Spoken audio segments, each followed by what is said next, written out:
बेटा अब आप बड़ी हो गई हो दोनों, तो आओ मैं आज आपको थोड़ा सा उठने बैठने और लोगों से मिलने का तरीका बताती हूँ। आप लोगों की भी बच्चियाँ हम सब की एक जैसी बच्चियाँ हैं, सांझी हैं। आप भी थोड़ा सा अपने बच्चों को सिखाएं और ये तरीके थोड़े से सीख लें।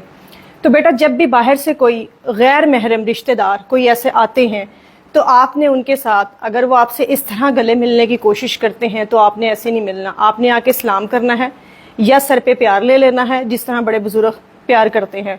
सिर्फ आपके भाई, मामू, वालिद साहब, इस तरह के जो रिश्ते हैं वो आके आपको मिलते हैं, इस तरह बैग से सर पे प्यार करते हैं, आप उनसे मिल सकते हैं। दूसरी चीज़ बेटा, अब आप बड़ी हो रही हैं तो आपने जब भी बैठना है तो बैठने के कुछ तरीके होते हैं। जब भी आपने किसी के सामने बैठना है, स्पेशली मेल पर्सन बैठे हों या फीमेल भी हों, तो कभी भी आपने इस तरह नहीं बैठना।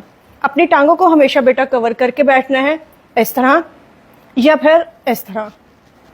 ये बहुत ज्यादा जो है वो एक सोबर लुक देता है, बजाय ये कि आप टांगे खुली करके बैठे। और दूसरी चीज, जब भी आप बैठे आपने ये ध्यान रखना कि आपकी ट्राउजर ने आपकी पिंडली को छुपाया हुआ है। जितना भी मॉडर्न दौर हो, जितनी भी आपकी दोस्तें आपको कहें कि तुम पेंडू हो, तुम शलवार नीचे तक ट्राउजर पहनती हो, बिल्कुल आपने परवाह नहीं करनी। आपकी पिंडलियां छुपी हुई होनी चाहिए, पूरी टांग आपकी कवर होनी चाहिए, चाहे आप इस तरह बैठ रही हैं, चाहे आप इस तरह बैठ रही हैं, चाहे आप कहीं चल के जा रही हैं। और एक चीज, जब भी बेटा आपने खड़े होना तो खड़े होने से पहले पब्लिक प्लेस में या कहीं भी या मेहमानों के सामने पीछे से अपने कमीज को लाजमी ठीक करना है। चलते हुए मेक श्योर होना चाहिए कि आपकी शर्ट पीछे से कहीं भी अटकी हुई नहीं है। और एक चीज, जब भी स्पेशली मेल पर्सन कहीं पे बैठे हुए हों, खवातीन के सामने भी आपने ऐसे ही करना है। आपकी कोई चीज जमीन पे गिरी हुई है या जमीन से आपने कोई चीज उठानी है तो हमेशा एक तो अपने दुपट्टे को कवर रखें अपनी पूरी अपर बॉडी पे, और दूसरा हमेशा यहाँ गले पे हाथ रख के तब आपने झुक के अपनी चीज को उठाना है या रखना है, जो भी आपने काम करना है। कभी भी आपने दुपट्टा साइड से हटा के इस तरह झुक के चीज नहीं उठानी।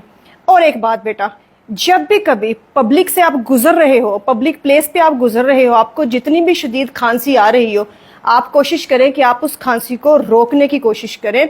जितना आपसे जब्त हो सकता है आप कर लें, अनटिल कि आपका वो बुरा हाल नहीं हो रहा, वो आपकी खांसी जबरदस्ती निकल नहीं गई। वरना सुनने वाले जो मेल पर्सन या लड़के वहां से गुजर रहे होंगे, शायद वो ये समझे कि आप उनको मतवज्जो करने के लिए खांसी कर रही हैं। अगर करने की जरूरत भी पेश आए तो मुंह पे हाथ रख के दबी आवाज में खांसी कर लें।